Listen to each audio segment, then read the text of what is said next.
నమస్తే, welcome to ABC news. ముందుగా headlines చూద్దాం. కార్పొరేట్ అనుకూల ఆర్ఎస్ఎస్ బీజేపీ ప్రభుత్వాల విధానాలకు వ్యతిరేకంగా కార్మిక వర్గం ఉద్యమించాలి.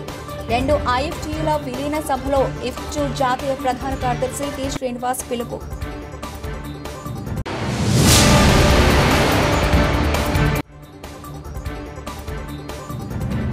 భారత్ ని అవినీతి బురద ఎమ్మెల్యే ఆదిరెడ్డికి అంటించాలని చూడకు. మీడియా సమావేశంలో టీడీపీ నాయకులు కాశీ నవీన్.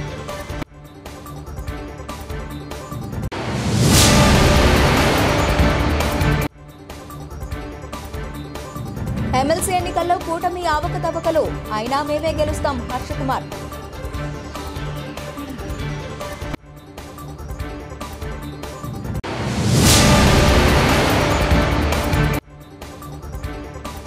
బడ్జెట్లో దళిత వర్గాలకు ప్రాధాన్యం, సీఎం చంద్రబాబు నాయుడుకు ఎస్సీలు పాలాభిషేకం.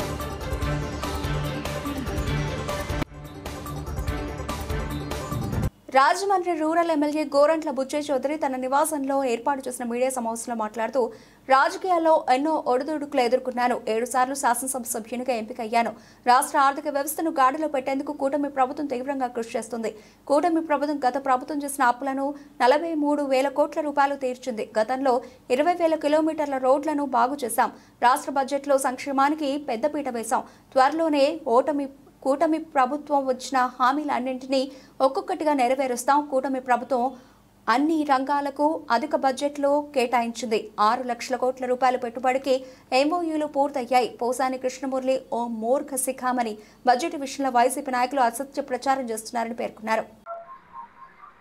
బడ్జెట్లో ప్రొవిజన్ పెట్టారు. అలాగే వ్యవసాయ రంగానికి 13,447 కోట్లు యాంత్రీకరణ చేసినా అభివృద్ధి చేసే దానికోసం 13,447 కోట్లు ఖర్చు పెడతాము. అంటే ఏ రంగాన్ని కూడా వదిలిపెట్టల. ఇవాళ ఒక్కొక్కటి అమలవుతూ ఉన్నాయి. ఆశా వర్కర్లు, అంగన్వాడీ వర్కర్లు, అసంఘటిత కార్మికులకు అంతా న్యాయం చేసేలాగా బడ్జెట్ని పోషించుకోవడం జరుగుతూ ఉంది. ఈ ప్రభుత్వం పనిచేసే ప్రభుత్వం, చెప్పింది చెప్పినట్టుగా అమలు జరుగుతుంది. ఇవాళ 6 లక్షల కోట్ల రూపాయల పెట్టుబడికి ఎంఓయూలు అయినాయి. ఆల్రెడీ ప్రాసెస్ మొదలైపోతూ ఉంది. అమరావతి పనులు వేగవంతం అవుతున్నాయి. విశాఖ స్టీల్ని ప్రైవేట్ పరంగా అక్కడ ఆపుకోగలిగాం. దానికి నిధులు కేటాయింపు చేసుకోగలం. మైనింగ్ కేటాయింపు చేస్తూ ఉన్నాం. రైల్వే జోన్ సాధించుకున్నాం. పోలవరానికి కేంద్రం నుంచి నిధులు తెచ్చుకోగలుగుతున్నాం. అనకాపల్లి కేంద్రంగా ఉక్కు ఫ్యాక్టరీ వస్తుంది. అనేక సంస్థలు వస్తూ ఉన్నాయి. రాయలసీమలో ఫ్యాక్టరీలు వస్తూ ఉన్నాయి. ఏం చేయలేదని 8 నెలలకే మాట్లాడుతున్నారు వైఎస్ఆర్ పార్టీ నాయకులు కానీ, ప్రతిపక్షాల్లో కొంతమంది కానీ. పనిచేసే ప్రభుత్వం, యంత్రాంగాన్ని చక్కదిద్దుతూ ఉన్నాం. రాబోయే రోజుల్లో మళ్ళీ రేషన్ కార్డు ఏదైతే సొంత ప్రయోజనాల కోసం, సొంత డబ్బా కొట్టుకోవడం కోసం ఆయన బొమ్మలు వేసిన, రాళ్ళు చెక్కిన అవన్నీ కూడా తీయటం కోసం మళ్ళీ 100 రూపాయలు ఖర్చు పెట్టాలి. 100 కోట్లు ఖర్చు పెట్టే పరిస్థితికి వచ్చాం. మరి ప్రభుత్వం రాజముద్ర ఉండాల్సిన చోట జగన్మోహన్ రెడ్డి ముద్రలేంటి? ఒక మూర్ఖ శిఖామణి తప్పితే మరొకటి కాదు. ఇవాళ ఎవరైతే తప్పులు చేశారో వాళ్ళంతా ఒక్కొక్కరు కలుగులోంచి బయటకు లాగడం జరుగుతూ ఉంది. ఎవడైతే ఒక మాతృమూర్తిని, బయటకు రాని వ్యక్తిని దూషించాడు అసెంబ్లీ సాక్షిగా, అలాంటి వాడు వాళ్ళ జైల్లో కూర్చున్నాడు. నవ్వుతూ ఆహ్లాదం తెలియజేశాడు జగన్మోహన్ రెడ్డి. అలాంటి వాళ్ళని సపోర్ట్ చేశాడు. కేసులు లేవు. సొంత బాబాయిని హత్య చేయించి ఆ కేసును మాఫీ చేయడం కోసం జగన్మోహన్ రెడ్డి పడుతున్న తపన మనం చూసాం. ఆఖరి కేంద్ర దర్యాప్తు సంస్థలను కూడా పక్కదారి పట్టించిన విధానం మనం చూసాం. కోడికత్తి కేసు. ప్రజల ఐక్యతను దెబ్బతీస్తూ ఫాసిస్టు విధానాలను ప్రవేశపెడుతున్న ఆర్ఎస్ఎస్ బీజేపీ ప్రభుత్వాల విధానాలకు వ్యతిరేకంగా కార్మిక వర్గం సమరసంఘం పూరించాలని ఐఎఫ్టీయూ జాతీయ ప్రధాన కార్యదర్శి టి శ్రీనివాస్ పిలుపునిచ్చారు. ఈ రోజు రాజమండ్రి చందా సత్రంలో ఐఎఫ్టీయూ రాష్ట్ర అధ్యక్షులు పి ప్రసాద్, ఎం ఏసుల అధ్యక్షతన జరిగిన 2 ఐఎఫ్టీయూల విలీన సభలో ఆయన ముఖ్య వక్తగా పాల్గొని ప్రసంగించారు. కార్మిక వర్గం తరతరాలుగా పోరాడి సాధించుకున్న 44 కార్మిక చట్టాలను 4 లేబర్ కోడ్లుగా మార్చి కార్మిక హక్కులను హరిస్తున్నదని విమర్శించారు. ఏప్రిల్ 1 నుండి లేబర్ కోడ్లు అమలు చేస్తామని మోదీ ప్రభుత్వం ప్రకటిస్తోందని, 4 లేబర్ కోడ్లు అమలు జరిగితే కార్మికులు సమస్యల విషవలయంలో చిక్కుకుంటారని, ఉపాధికి రక్షణ కరువవుతుందని ఆయన ఆరోపించారు. ఈ విధానాలు పూర్తిగా కార్పొరేట్ల కోసమే మోదీ ప్రభుత్వం తీసుకొస్తోందని ఆయన ఆరోపించారు. దేశ అభివృద్ధి అంటే ప్రజల అభివృద్ధిగా ఉండాలని, కానీ మోదీ ప్రభుత్వం కార్పొరేట్ల అభివృద్ధి ధ్యేయంగా పనిచేస్తోందని విమర్శించారు.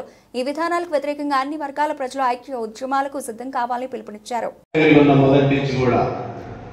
అందుకే 2013-22 చీలికల సందర్భంగా కూడా మన రెండు ఐటీ సంస్థలు విడిపోవద్దు అని బలంగా వాదించాం. అయినా అనివార్యంగా మనం విడిపోయాం, నష్టపోయాం. 84, 2013 ఇవన్నీ కూడా మొన్నటి 22 చీలికల వల్ల మన ఇటు నష్టానికి గురైంది, విప్లవోద్యమానికి నష్టం కలిగింది. ఇదందరం ఏకీభవించే అంశం.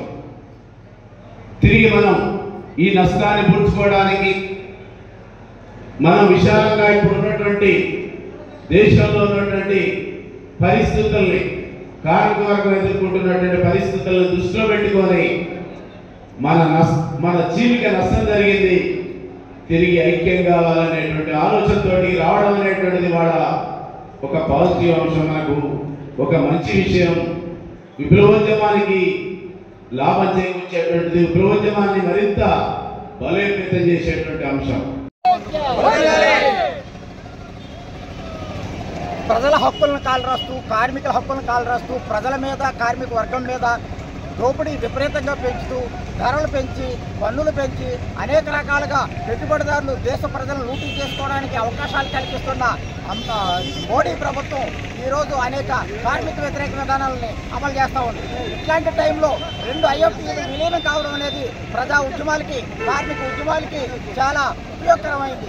ఇట్లాంటి ఐక్యత అనేది భవిష్యత్తులో మరిన్ని ఐక్యతకు దారి తీయాలని చెప్పేసి, కార్మిక వర్గ పోరాటాలు మరిన్ని ముందుకు రావాలని చెప్పేసి, కార్మిక వ్యతిరేక విధానాలను తిప్పుకొట్టే వరకు కూడా విప్లవ కార్మిక సంఘాలు తమ పోరాటాన్ని కొనసాగిస్తాయని ఈ సందర్భంగా హెచ్చరిస్తా ఉన్నారు.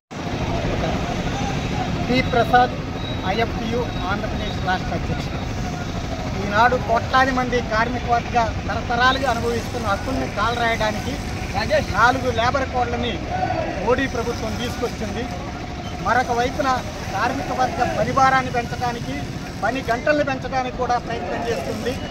అదేవిధంగా దేశంలో వివిధ పీడిత వర్గాల మీద తన తీవ్రతరమైనటువంటి దాడులు సాగిస్తుంది. నిర్బంధాన్ని, కగార్ ఆపరేషన్లతో అడవుల నుంచి ఆదివాసీలు తరిమి కొట్టి ఖనిజ సంపద మొత్తాన్ని కూడా కార్పొరేట్లకు అప్పగించాలని ప్రయత్నం చేస్తుంది. ప్రభుత్వ రంగాలన్నింటినీ కూడా కార్పొరేటీకరణ చేయడానికి ప్రయత్నం చేస్తుంది. ఈ దశలో దేశవ్యాప్తంగా కార్మిక వర్గ ఉద్యమాల్ని మరింత పటిష్టం చేయాల్సిన అవసరం ఉంది. ఈ దశలోనే 2 ఐఎఫ్టీయులు గత 13 సంవత్సరాలుగా విడివిడిగా ఉన్న 2 ఐఎఫ్టీయులు ఒకటై రేపు సంఘటిత పోరాటాలు సాగించాలని ఒక నిర్ణయానికి వచ్చింది. ఈ నేపథ్యంలో ఆంధ్రప్రదేశ్ 2 ఐఎఫ్టీయు రాష్ట్ర కమిటీలు ఒకే సంఘంగా విలీనం కావడానికి ఇవాళ రాజమండ్రిలో విలీన సభను జరుపుకుంటున్నాం. దీన్ని జయప్రదం చేయాలని చెప్పి రాష్ట్ర కార్మిక వర్గానికి, కార్మిక శ్రేణులకు విజ్ఞప్తి చేశారు.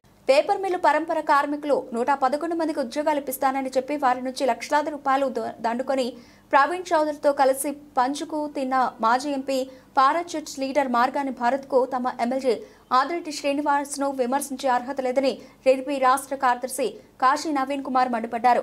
రాజమండ్రి ప్రెస్ క్లబ్లో సోమవారం ఆయన మీడియాతో మాట్లాడుతూ పరంపర 1-2లో 111 మంది కార్మికులకు ఉద్యోగాలు వేయించి వారి నుంచి అక్రమంగా లక్షలు దండుకున్న భారత్ దమ్ము ధైర్యం ఉంటే మిల్లు గేటు దగ్గరకు వచ్చి ఆ కార్మికులకు న్యాయం చేస్తానని చెప్పగలడా అని సవాల్ విసిరారు. తమ వద్ద నుంచి లక్షలాది రూపాయలు ముడుపులు పుచ్చుకొని ప్రవీణ్ చౌదరి, మాజీ ఎంపీ భారత్ మిల్లు ఉన్నతాధికారులు పంచుకున్నారని ఇటీవల పరంపర కార్మికులు మీడియాతో చెప్పిన సంగతిని సందర్భంగా కాశీ నవీన్ గుర్తు చేశారు. దీనిని పారాచూట్ లీడర్ భారత్ ఎందుకు ఖండించలేదని ప్రశ్నించారు. మిల్లు గేటు వద్దకు వచ్చి పరంపర కార్మికులకు న్యాయం చేస్తానని చెప్పే ధైర్యం నీకు ఉందా అని నిలదీశారు. మా ఎమ్మెల్యే ఆదిరెడ్డి వాసుకు ఆ ధైర్యం ఉంది కాబట్టే పరంపర కార్మికులకు జీతం విషయంలో జరిగిన అన్యాయం సరిదిద్దుతానని చెప్పారని తెలిపారు. రాజమండ్రిలో సింగిల్ టైం ఎంపీ భరతరామ్ గారు ప్రెస్ మీట్ పెట్టి వారు ఏమంటారంటే సూపర్ 6లో సంబంధించిన ఇచ్చిన మేనిఫెస్టోలో ఏవి కూడా అమలు చేయలేదని ఆయన చెప్తా ఉన్నారు. మేము అడుగుతా ఉన్నాం సూటిగా, మా సూపర్ 6 గొడవ మేము చూసుకుంటాం కానండి, అసలు మీరు ఫస్ట్ మిమ్మల్ని అడుగుతున్నాం, మీ నవరత్నాలు గొడవ ఏంటండి? అసలు అమ్మఒడి మీరు అసలు ఎన్ని రోజులకి మీరు ప్రభుత్వం వచ్చిన తర్వాత ఎన్ని రోజులకి మీరు అమ్మఒడి మీరు అమలు చేశారు? మీరు మద్యపాన నిషేధం అన్నారు, మద్యపాన నిషేధం చేశారా? అవన్నీ అడగకుండా సూపర్ 6 కోసం మీరు చెప్తారేంటండి? మేము చెప్తాం సూపర్ 6 కోసం ఏం చేస్తున్నామో ఏం చేసామో. మీరు ఫస్ట్ నవరత్నాల కోసం చెప్పండి, అసలు రత్నాల కోసం చెప్పమంటే చెప్తా. నవరత్నాల్లో రత్నం జాతిరత్నం జగన్ గారు 11 సీట్ల విమానం వేసుకుని బెంగళూరు వెళ్ళిపోయాడు. ఆయన బెంగళూరు వెళ్ళిపోయి ఎప్పుడన్నా కానీ ఎవరన్నా చనిపోతే శవరాజకీయాలు చేయడానికి వస్తూ ఉంటాడు 11 సీట్లు వేసుకుని. అదేవిధంగా ఇంకొక ఆయన ఉన్నారు ఎంపీ గారు, పారాచూట్ వేసుకుని హైదరాబాద్ వెళ్ళిపోయారు. ఆయన మళ్ళీ ఏదన్నా మా ఎంపీ గారి మీద మా మీద బుర్ర చల్లడానికి మళ్ళీ పారాచూట్లో ఆయన మళ్ళీ రాజమండ్రి వస్తారు. ఇంకొక ఆయన ఉన్నాడు అవాకులు చవాకులు పేలినట్టుగా మామూలుగా కాదు సోషల్ మీడియాలో ఆడేసుకున్నాడు. అంటే వీళ్ళు అంత రత్నాలండి. ఫస్ట్ రత్నం ఏమో జగన్ గారు, రెండో రత్నం ఏమో ఎంపీ గారు, మూడో రత్నం ఏమో బోరిగడ్డ అనిల్ కుమార్ గారు. ఆ రత్నం ఏంటంటే మొత్తం సోషల్ మీడియాలో రెచ్చిపోయి ఇప్పుడు లోపల జైల్లో బోర్ అని ఏడుస్తా ఉన్నాడు. ఇకపోతే వంశీ గారు 6 అడుగుల 4 అంగుళాల మనిషి అట. ఏం చేయాలో అర్థం కావడం లేదు. జైల్లో ఉండి ఎలా గడుస్తున్నాడు మీ అందరికీ తెలిసిన రత్నమే. ఉభయ గోదావరి జిల్లాల పట్టభద్రుల ఎమ్మెల్సీ ఎన్నికల్లో అధికార కూటమి ప్రభుత్వం అనేక అవకతవకలకు పాల్పడిందని అమలాపురం మాజీ ఎంజీజీవి హర్ష్ కుమార్ ఆరోపించారు. ఎన్నికలు చంద్రబాబు నాయుడు సర్వశక్తులను ఒడ్డారని అయినప్పటికీ తన తనయుడు జీవి సుందర్ విజయం సాధిస్తాడని హర్ష్ కుమార్ ధీమా వ్యక్తం చేశారు. తమకు ఓట్లు వేసిన పట్టభద్రుల ఓటర్లకు ధన్యవాదాలు తెలియజేశారు. స్థానిక రాజీవ్ గాంధీ కళాశాలలోని సమావేశపు హాల్లో శనివారం ఏర్పాటు చేసిన విలేకరుల సమావేశంలో హర్ష్ కుమార్ మాట్లాడుతూ ఎమ్మెల్సీ ఎన్నికల్లో అధికార కూటమి ప్రభుత్వం నిలబెట్టిన అభ్యర్థి తరఫున 3,000 రూపాయల నుండి 5,000 రూపాయల వరకు డబ్బులు పంపిణీ చేశారని ఆరోపించారు. స్వయంగా ఉప ముఖ్యమంత్రి నియోజకవర్గంలో ఈ డబ్బులు పంపిణీ జరగడం సిగ్గుచేటన్నారు. కాషాయం దుస్తులు వేసుకుని ఇటువంటి పనులు చేయడం సరికాదన్నారు. చంద్రబాబు తన పాలనపై నమ్మకం లేకో తమను ప్రజలు నమ్మడం లేదన్న అనుమానంతోనూ ఎమ్మెల్సీ ఎన్నికల్లో అవకతవకలకు పాల్పడ్డారని ఆరోపించారు. గతంలో తాను 2002లో రాజమండ్రి మేయర్ పదవికి పోటీ చేసినప్పుడు కూడా చంద్రబాబు తమకు రాజమండ్రిలో అభ్యర్థి దొరక్క వైజాగ్ నుండి దిగుమతి చేసుకోవడమే కాకుండా ఎన్నికల్లో మొదటిసారిగా 500 రూపాయలు ఓటుకు ఖర్చు చేశారని గుర్తు చేస్తారు. తనను ఓడించడానికి డివిజన్కి ఒక మంత్రిని పెట్టి ప్రచారం చేయించారని, ఎన్నికల్లో విజయానికి చంద్రబాబు చేయని ప్రయత్నం లేదన్నారు.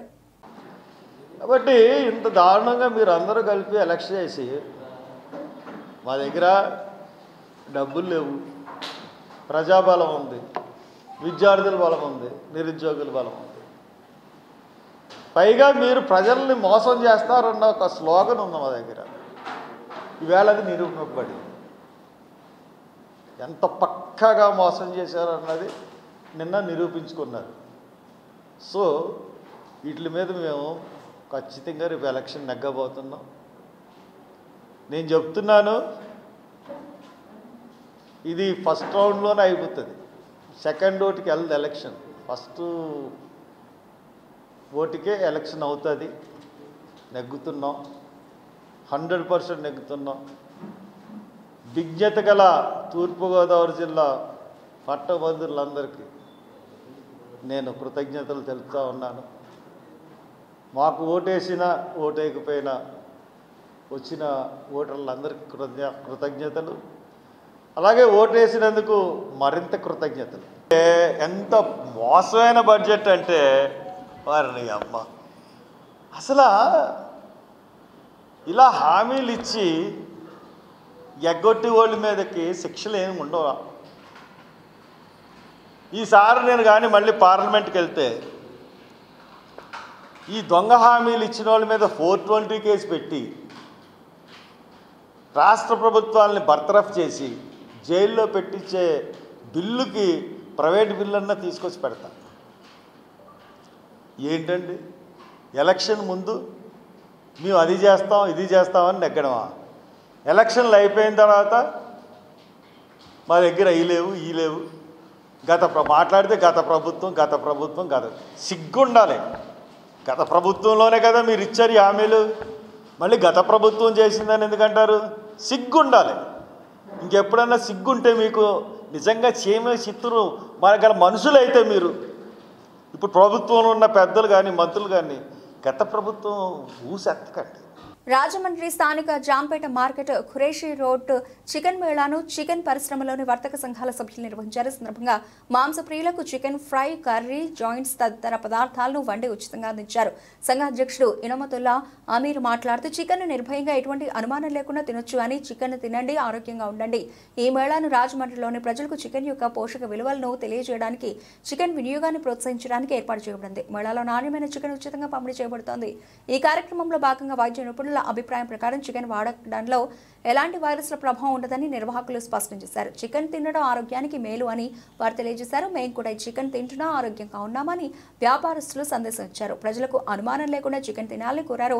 ప్రజలు ఈ అవకాశాన్ని సద్వినియోగం చేసుకోవాలని నిర్వాహకులు కోరుతున్నారు. ఇది చికెన్ పరిశ్రమలోని వర్తక సంఘాల సభ్యులు మరియు వ్యాపారస్తులచే నిర్వహించబడుతుందని అన్నారు.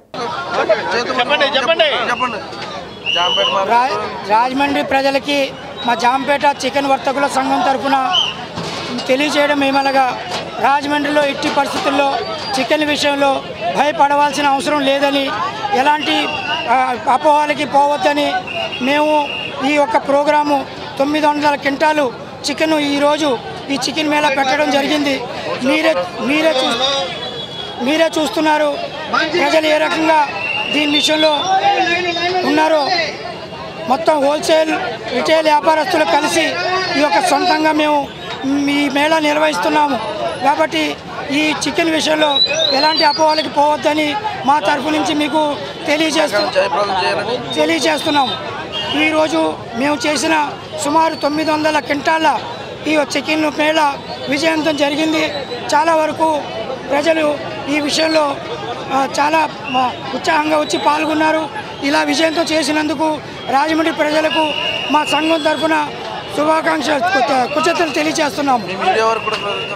ఈ విషయం తెలుసుకొని మాకు సహకరించిన మీడియా వారికి మా సంఘం తరఫున రాష్ట్ర బడ్జెట్లో 20,250 కోట్ల రూపాయలు కేటాయించి ముఖ్యమంత్రి నారా చంద్రబాబు నాయుడు దళిత వర్గాలకు ప్రాధాన్యత కల్పించారని రాజమహేంద్రవరం రూరల్ నియోజకవర్గానికి చెందిన దళిత నాయకులు హర్షం వ్యక్తం చేశారు. బడ్జెట్లో ఎస్సీలకు ప్రాధాన్యత కల్పించడం పట్ల హర్షం వ్యక్తం చేస్తూ రాజమహేంద్రవరం రూరల్ నియోజకవర్గం క్లస్టర్ ఇన్ఛార్జ్ తలారి మూర్తి ఆధ్వర్యంలో స్థానిక శ్యామలానగర్లోని రూరల్ శాసనసభ్యులు గోరంట్ల బుచ్చయ్య చౌదరి ఇంటి వద్ద ముఖ్యమంత్రి చంద్రబాబు నాయుడు చిత్రపటానికి దళిత నాయకులు పాలాభిషేకం చేశారు. ఈ కార్యక్రమంలో ముఖ్య అతిథులుగా గోరంట్ల పాల్గొని మాట్లాడుతూ గత జగన్మోహన్ రెడ్డి పాలనలో దళితులను నాశనం చేశారని ఆరోపించారు. ఎస్సీలకు అమలయ్యే పథకాలను తొలగించి వారి అభివృద్ధిని కుంటిపరిచారని విమర్శించారు. కూటమి ప్రభుత్వం ఎస్సీల అభివృద్ధి సంక్షేమానికి కట్టుబడి బడ్జెట్లో 20,000 కోట్ల రూపాయల పైచిలకు నిధులు కేటాయించిందన్నారు. దళితులకు అన్ని సంక్షేమ పథకాలను అమలు చేయడం జరుగుతోందన్నారు. తలారి మూర్తి మాట్లాడుతూ జగన్ ప్రభుత్వంలో దళితులకు తీవ్ర అన్యాయం జరిగిందని అన్నారు. ఎస్సీలకు అందే 27 సంక్షేమ పథకాలను నిలిపివేసిందన్నారు. తలారి మూర్తి తెలుగుదేశం పార్టీ క్లస్టర్ ఇన్ఛార్జ్. దళిత ద్రోహి, దళిత జాతిని నాశనం చేసి ఒక రాక్షసుడి పాలన అంతమొందించిన తర్వాత మరి దళితుల రాజ్యం, చంద్రన్న రాజ్యం వచ్చిన తర్వాత ఈరోజు మేము ఆనందాలు తెలియజేసుకుంటున్నాం. మరి దేనికోసం అంటే రాష్ట్రాన్ని అధోగతి పాలు పట్టించి మరి మొత్తం ఊడ్చిపెట్టేసిన ఖజానాను ఈ రోజున ఒక గాడి పెడుతూ మరి రాష్ట్ర బడ్జెట్లో దళితుల కోసం ఎస్సీ సంక్షేమానికి 20,000 కోట్ల పైగా బడ్జెట్ను ప్రవేశపెట్టిన చంద్రబాబు గారికి ఇది దళితుల రాజ్యంగా తెలియజేసుకుంటూ మా అందరి ఆశాతిరేకలు తెలియజేసుకుంటున్నాము. ఈ రోజున మా యొక్క ఆనందాన్ని, మా యొక్క కృతజ్ఞతను మా యొక్క ఎమ్మెల్యే గారు గోరంట్ల బుచ్చయ్య చౌదరి ద్వారా మా ముఖ్యమంత్రి గారికి తెలియజేసుకుంటూ ఈరోజు మా సంతోషం తెలియజేసుకుంటున్నాం. రావడంతో మాకు మా జీవితాలను మళ్ళీ వెలుగులు వచ్చాయని నమ్ముతూ మరి తొలగించిన 27 సంక్షేమ పథకాలతో మా యొక్క ఉద్యోగాలు, మా యొక్క వ్యాపారాలు, మా యొక్క అభివృద్ధి మళ్ళీ తిరిగి మొదలవుతుందని, మరి మా యొక్క ఎస్సీ కార్పొరేషన్ నిధులు పూర్తిగా వస్తాయని, తద్వారా నిరుద్యోగులకి, చిరు వ్యాపారస్తులకు కూడా లబ్ధి చేకూరుతుందని, మరి మా అందరి జీవితాలు కూడా అభివృద్ధి చెందిన సంతోషంతో ఈ రోజున మా యొక్క దేవుడులాగా చంద్రన్న గారికి పాలాభిషేకం చేసి మా యొక్క సంతోషం తెలియజేసుకుంటాం. ఆంధ్రప్రదేశ్ రాష్ట్ర అసెంబ్లీ సమావేశాల్లో రాజమండ్రి నగర శాసనసభ్యులు ఆదిరెడ్డి శ్రీనివాస్ మాట్లాడారు. శ్రీనివాస్ మాట్లాడుతూ 2027లో జరగబోయే పుష్కరాలు నిమిత్తం తీసుకోవాల్సిన అభివృద్ధి కార్యక్రమాలపై ఆయన చర్చించారు.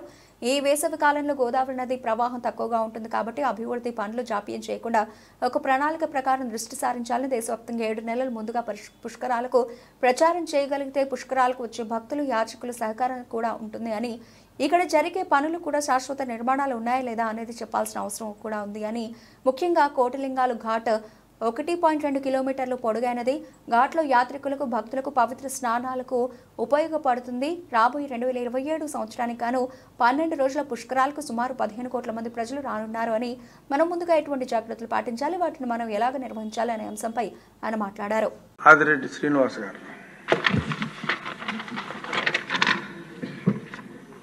గోదావరి పుష్కరాలపై గౌరవ మంత్రి గారి సమాధానానికి ధన్యవాదాలు తెలియజేస్తున్నారు అధ్యక్ష. 2027లో జరుగుతున్న గోదావరి పుష్కరాలకు సుమారు అంటే దాదాపు 2 ఏళ్ల సమయం ఉంది అధ్యక్ష. ఇక టైం ఉంది కదా అని మనం జాప్యం చేయకుండా ఒక మంచి సమయం ఉంది. అలాగే మీరు ఈ వేసవికాలం, ఈ సంవత్సరం వేసవికాలంలో మనకు ప్రవాహం తక్కువగా ఉంటుంది కాబట్టి మనం ఏదైనా అభివృద్ధి కార్యక్రమాలు ఒక ఆలోచన ఉంటే ఒక ప్రణాళికతో వెళ్ళడానికి ఉంటుంది. అంటే నెక్స్ట్ ఇయర్ ఇంకొక 2026 అంటే ఇంకా మనకు 2 వేసవి కాలాలే ఉన్నాయి కాబట్టి దీనిపైన ఒక ప్రణాళిక ఏదైనా దృష్టి సారించారా అన్నది ఒకటి. అలాగే 6-7 నెలల ముందు కాకుండా ముందుగానే పనులు ప్రచారం చేయడం కారణంగా దేశవ్యాప్తంగా ఈ యొక్క భక్తులు కానీ యాత్రికులు కానీ ఈ పుష్కరాల పైన అవగాహన సహకారం లభిస్తుందన్నది నా తాలూకు ఆలోచన అధ్యక్ష. అలాగే ఇక్కడ జరిగే పనులు కూడా శాశ్వత నిర్మాణాలు అధికంగా ఉన్నాయా లేదా అన్నది కూడా చెప్పాల్సిన అవసరం ఉంది. ఎందుకంటే 2015 పుష్కరాలు ఆనాడు చూసినట్లుంటే అధ్యక్ష, నా నియోజకవర్గంలోనే కోట్లింగాలదేవ్ ఘాట్ సుమారు 1.2 కిలోమీటర్స్ పొడుగైన ఘాట్ అధ్యక్ష, అది రికార్డ్. ఈ రోజు కూడా ఆ ఘాట్ మనకి యాత్రికులకి భక్తులకి పవిత్ర స్నానాలు చేయడానికి ఉపయోగపడతా ఉంది అధ్యక్ష. అంటే మనకు ఉపయోగకరమైన. గుజరాత్ నుంచి బయలుదేరిన 22 సంవత్సరాల ఓ యువకుడు ఆధ్యాత్మిక చింతనతో చార్ధామ్ పాదయాత్ర పేరిట జ్యోతిర్లింగాలను దర్శించుకునేందుకు దాదాపు 16,000 కిలోమీటర్లు కాలినడకన పాదయాత్ర చేసుకుంటూ సోమవారం జగ్గంపేట చేరుకున్నారు. జగ్గంపేట జాతీయ రహదారి మీదుగా వెడుతున్న ఆ యువకుడిని చూసిన భారతీయ ధర్మ పరిషత్ రాష్ట్ర కార్యనిర్వాహక అధ్యక్షులు పాలచెర్ల నాగేంద్ర చౌదరి అతన్ని స్థానిక రుచి హోటల్ కి తీసుకుని వచ్చి సాలువా కప్పి పూలమాలలు వేసి ఘనంగా సత్కరించారు. 22 సంవత్సరాల వయసులో పాదయాత్రగా దైవ దర్శనాలు చేపడుతున్న ఆ యువకుడిని అభినందించారు. అనంతరం ఆ యువకుడికి ఉదయం టిఫిన్, మధ్యాహ్నం భోజనం, రాత్రికి భోజనం నిద్రించేందుకు బస ఏర్పాటు చేశారు. ఈ రోజు మొత్తం విశ్రాంతి తీసుకుని రేపు ఉదయం అల్పాహారం తీసుకుని ఇక్కడ నుండి బయలుదేరుతారు. ఈ సందర్భంగా నాగేంద్ర చౌదరికి ఆ యువకుడు కృతజ్ఞతలు తెలిపి పాదయాత్ర ముందుకు కొనసాగించారు. ఓం నమః శివాయ, ఓం నమః శివాయ, ఓం నమః శివాయ, హర హర మహాదేవ శంభో శంకర నమః శివాయ, ఓం నమః శివాయ, ఓం నమః శివాయ. నా పేరు పాలచెర్ల నాగేంద్ర చౌదరి, భారతీయ ధర్మ పరిషత్ కాకినాడ జిల్లా అధ్యక్షుడిగా పనిచేస్తున్నాను. ఈరోజు మా జగ్గంపేట గ్రామంలో మా కొండ దగ్గర నుండి హైవేలో, నేషనల్ హైవేలో ఒక యువకుడు, 22 సంవత్సరాల యువకుడు నడిచి వెళ్ళడం నేను గమనించి ఆయన జెండా, ఈ బ్యాగ్ ఇవన్నీ చూసి మీరు ఎక్కడి నుంచి వస్తున్నారు బాబు, మీరు ఏంటి, మీ వ్యవహారం ఏంటి అని చెప్పి అడగడం జరిగింది.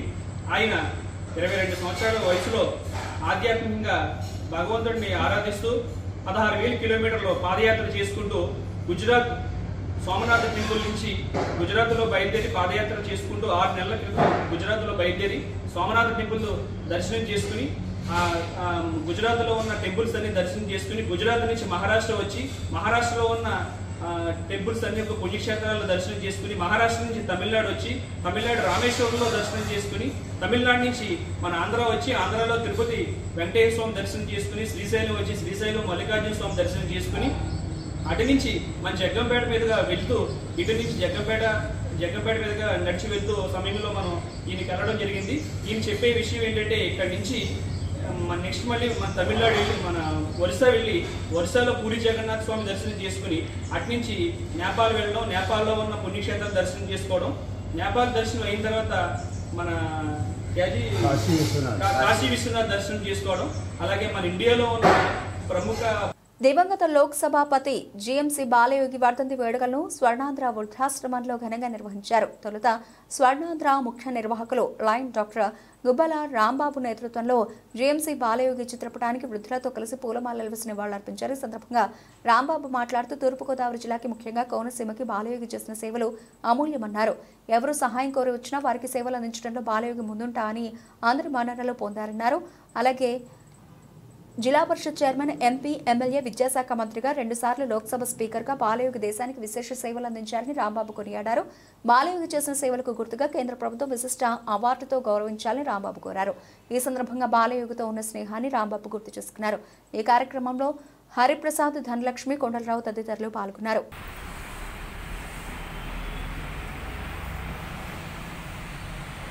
అందరికీ నమస్కారం. ఈరోజు దివంగత లోక్ సభాపతి కీర్తిశేషులు జిఎంసి బాలయోగ్ గారి మరణించిన రోజు. మన తూర్పుగోదావరి జిల్లా పరిషత్ చైర్మన్గా, అలాగే పార్లమెంట్ సభ్యులుగా, ఎమ్మెల్యేగా, విద్యాశాఖ మంత్రిగా, అలాగే భారతదేశంలో అత్యున్నతమైనటువంటి లోక్సభ స్పీకర్గా ఆయన 2 సార్లు పనిచేసి మన తూర్పుగోదావరి జిల్లాకి, అలాగే ఆంధ్ర రాష్ట్రానికి, భారతదేశానికి విశేషమైనటువంటి సేవలు అందించారు. ఆయన ఎవరు పిలిచినా పలికే మనిషి, స్నేహపాత్రుడు. మరి ఆయనకి నాకు ఒక 2 దశాబ్దాల స్నేహం ఉంది ఆయనతో. నేను ఈనాడు జర్నలిస్ట్గా పనిచేసినప్పుడు ఆయన జిల్లా పరిషత్ చైర్మన్గా ఉన్నారు. తర్వాత నేను రాజమండ్రి ఉద్యోగానికి వచ్చినప్పుడు, వారు పార్లమెంటు సభ్యులుగా ఉన్నప్పుడు, రాజమండ్రిలో దిగినప్పుడు, ట్రైన్ ఎక్కినప్పుడు, దిగినప్పుడు ప్రతినిత్యం ఆయనతో గడిపిన క్షణాలు ఉన్నాయి. అలాగే మేము ఎవరైతే ఏ సాయం కావాల్సిన రాంబాబు చెప్పాడంటే అది చేసేదని ఆయన చాలా శ్రద్ధగా మన ఎవరికి ఏ పని అడిగినా ఆయన చేసి పెట్టారు. మరి ఆయనతో గడిపినటువంటి క్షణాలు, నా మధుర జ్ఞాపకాలు నిజంగా చాలా నాకు ఉన్నాయి. అలాగే నా వివాహం ఉదయం 6 గంటలకైతే 6 గంటలకే ముహూర్తం టైంకి ఆయన వచ్చేసి ఆయన నా మీద ఉన్నటువంటి ప్రేమను కూడా ప్రదర్శించారు. స్థానిక కాకినాడ రోడ్లో గల ఎన్టీఆర్ స్మారక మందిరం వద్ద గత 3 సంవత్సరాలుగా జగంపేట శాసనసభ్యులు జ్యోతుల నెహ్రూ, కాకినాడ జిల్లా టీడీపీ అధ్యక్షులు జ్యోతుల నవీన్ ఆధ్వర్యంలో దాతల సహకారంతో నిర్వహిస్తున్న అన్నా క్యాంటీన్కు ఈ వారం గోకవరం గుబ్బలమ్మ గుడి కమిటీ చైర్మన్, టీడీపీ సీనియర్ నాయకులు ఆచండ రాజబాబు, విజయలక్ష్మి దంపతుల కుమారుడు, టీడీపీ యువనేత ఆచండ బాబీ, డాక్టర్ శిరీష దంపతుల ఆర్థిక సహాయంతో నిర్వహించిన ఈ అన్నా క్యాంటీన్ను రాష్ట్ర Arya welfare and development corporation director కొత్త వెంకటేశ్వరరావు, దాత ఆచంట రాజు, బాబీ ప్రారంభించి పేదలకు అన్నం వడ్డించారు. ఈ సందర్భంగా కొత్త కొండబాబు మాట్లాడుతూ పేదవాడి ఆకలి తీర్చాలని తెలుగుదేశం పార్టీ నిర్వహిస్తున్న అన్నా క్యాంటీన్ స్ఫూర్తితో ఎమ్మెల్యే జ్యోతుల నెహ్రూ, జ్యోతుల నవీన్ జగంపేటలో గత 3 సంవత్సరాలుగా దాతల సహకారంతో అన్నా క్యాంటీన్ నిర్వహిస్తున్నామని, ఈరోజు ఆచంట రాజు, ఆచంట బాబీ ఆర్థిక సహాయంతో 500 మందికి అన్నదానం నిర్వహించామని, ప్రభుత్వం జగంపేటలో అన్నా క్యాంటీన్ ఏర్పాటు చేసే వరకు దాతల సహకారంతో కొనసాగిస్తామని అన్నారు. ఈ కార్యక్రమంలో డేగుల సత్యబాబు, గోకడ వెంకటేశ్వరరావు, గోకడ వెంకటలక్ష్మి, తుమ్మ గంటి వీరబాబు, చిక్కాల సుగుణ, చిక్కాల శ్రీను, చిక్కాల లక్ష్మణ్, కోడూరి రమేష్, గారపాటి సత్యబాబు, ఎండి కాజా, పుర వీరబాబు, గుర్రన్న, సాంబారపు వెంకటేశ్వరరావు తదితరులు పాల్గొన్నారు. అన్నా క్యాంటీన్ జగ్గంపేట 3 సంవత్సరాల బట్టి ప్రతి సోమవారం కూడా ఇక్కడ జగ్గంపేట సోమవారం సంతకొచ్చే జనాలందరూ కూడా ఇబ్బంది పడకుండా స్థానిక ఎమ్మెల్యే, మా ప్రీతమ నాయకులు, మన అందరికీ ఆశాజ్యోతి వంటి జ్యోతుల నెహ్రూ గారు, అలాగే తూర్పుగోదావరి జిల్లా తెలుగుదేశం పార్టీ నాయకులు, యువ నాయకులు జ్యోతుల నవీన్ గారు ఆధ్వర్యంలో ప్రతి సోమవారం కూడా ఈ అన్నా క్యాంటీన్ జరుగుతున్నాం. ఇప్పటికీ 3 సంవత్సరాలు పూర్తయింది. ప్రతి సోమవారం కూడా చుట్టుపక్కల గ్రామాలు వచ్చే సంతకొచ్చే జనానికి ఇబ్బంది పడకుండా అన్నా క్యాంటీన్ ఏర్పాటు చేస్తున్నాం. ఈరోజు గోకారం మండలం అయినటువంటి మరి ఆచంట రాజు గారు ధన సహాయంతో గుబ్బలమ్మ గుడి చైర్మన్ వారి అబ్బాయి, అలాగే బాబీ గారు ఆర్థిక సహాయంతో ఈరోజు అన్నా క్యాంటీన్ నిర్వహిస్తున్నాం. ఇక్కడ మరి తెలుగుదేశం పార్టీ అన్న రామారావు, నంద తారక రామారావు గారు ప్రవేశపెట్టింది 3 గుడ్డ ప్రతి ఒక్కరికి ఇల్లు అన్నానికి 17 మందికి పెట్టవలసింది కాబట్టి అన్నా క్యాంటీన్ జగ్గంపేట నియోజకవర్గంలో జ్యోతుల నెహ్రూ గారి ఆదేశంతో, నవీన్ ఆదేశంతో ఈ ప్రతి సోమవారం కూడా 3 సంవత్సరాలు కూడా ప్రతి సోమవారం కూడా కంటిన్యూగా కూడా ఈ అన్నా క్యాంటీన్ జరుగుతున్నాం. ఈ అన్నా క్యాంటీన్ ఈరోజు సోమవారం ఓట్ చేసిన గోకారం మండలం ఆచంట రాజు గారికి, వారి కుటుంబ సభ్యులకి అందరికీ కూడా తెలుగుదేశం పార్టీ ప్రత్యేక ధన్యవాదాలు తెలుపుతున్నాను. రాజమండ్రి రూరల్ నియోజకవర్గం రాజవోలు గ్రామం నందు ఎస్ఎల్ఎన్పీపీ జిల్లా ప్రజా పరిషత్ హైస్కూల్లో బాస్కెట్బాల్ కోర్టు నిమిత్తం తెలుగుదేశం పార్టీ ఆరోగ్య విభాగ రాష్ట్ర ప్రధాన కార్యదర్శి డాక్టర్ గోరంట్ల రవిరామ్ కిరణ్ నేడు విచ్చేసి నిర్మాణ పనులకు కొబ్బరికాయ కొట్టి ప్రారంభించారు. ఈ కార్యక్రమంలో గ్రామ కమిటీ అధ్యక్షులు నిమ్మలపూడి రామకృష్ణ, ముత్యాల కోటయ్య, గాలి వెంకటేశ్వరరావు, చాపల వెంకట్రావు, వల్లూరు సత్యనారాయణ, వల్లూరు శ్రీరామ్ చౌదరి, చాపల నరేష్, తెలుగుదేశం పార్టీ మండల తెలుగు యువత కార్యనిర్వాహక కార్యదర్శి పెనుమర్తి శివసాయిరాం తదితరులు పాల్గొన్నారు.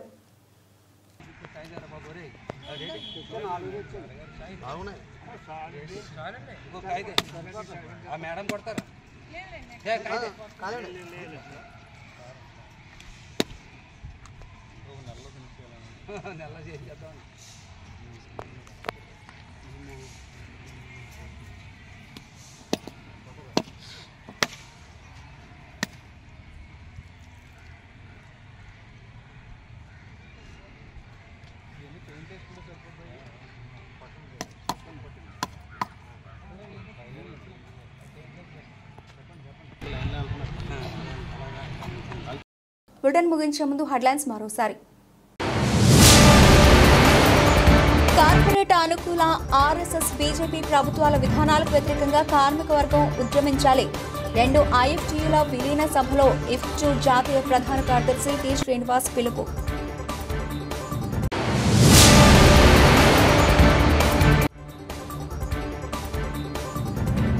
భారత్ ని అవినీతి బురద ఎమ్మెల్యే ఆదిరెడ్డికి అంటించాలని చూడకు మీడియా సమావేశంలో టీడీపీ నాయకులు కాశీ నవీన్.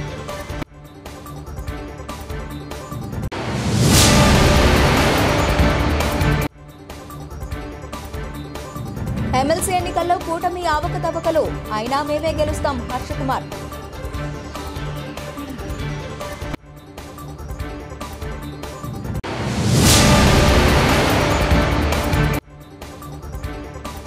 బడ్జెట్లో దళిత వర్గాలకు ప్రాధాన్యం సీఎం చంద్రబాబు నాయుడుకు ఎస్సీలు పాలాభిషేకం.